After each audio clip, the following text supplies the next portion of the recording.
Pour quelles raisons on mange du halavi à Shavuot? Donc nos sages se sont énormément penchés sur cette question.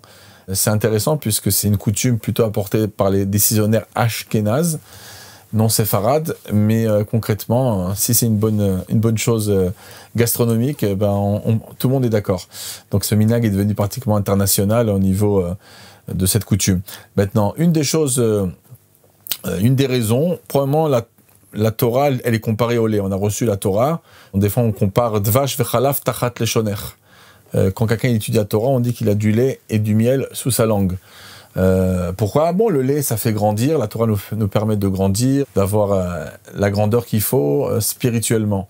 Il y a une raison qui est très populaire, qui est que, en vérité, le peuple juif, il a eu sa conversion, si on peut dire, avec le Matan Torah.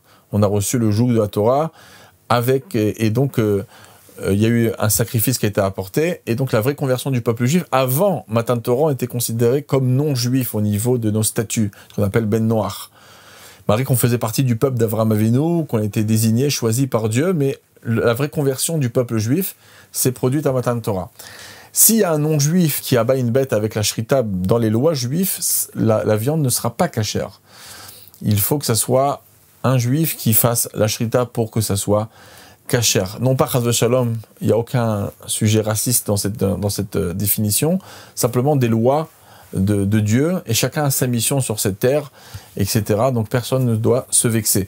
Donc concrètement, la shrita fait par un non-juif n'est pas cachère. Donc le peuple juif, étant donné qu'ils avaient fait la shrita la veille de Shavuot, parce que Shavuot c'était Shabbat, le jour du matin de Torah, la Gemara dans Masachet Shabbat dit que c'était Shabbat. Kula modim de Shabbat nitna Torah. Donc c'est pour ça qu'on n'a pas pu faire la shrita.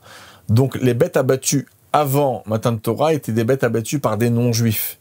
Et donc la viande nous était interdite le jour de Shabbat, de Matan de Torah, et donc on s'est rabattu, si on peut dire, sur le halavi, et c'est une des raisons pourquoi on mange du halavi à Shavuot. Il y a encore d'autres raisons, mais voilà, on en a mentionné au moins deux.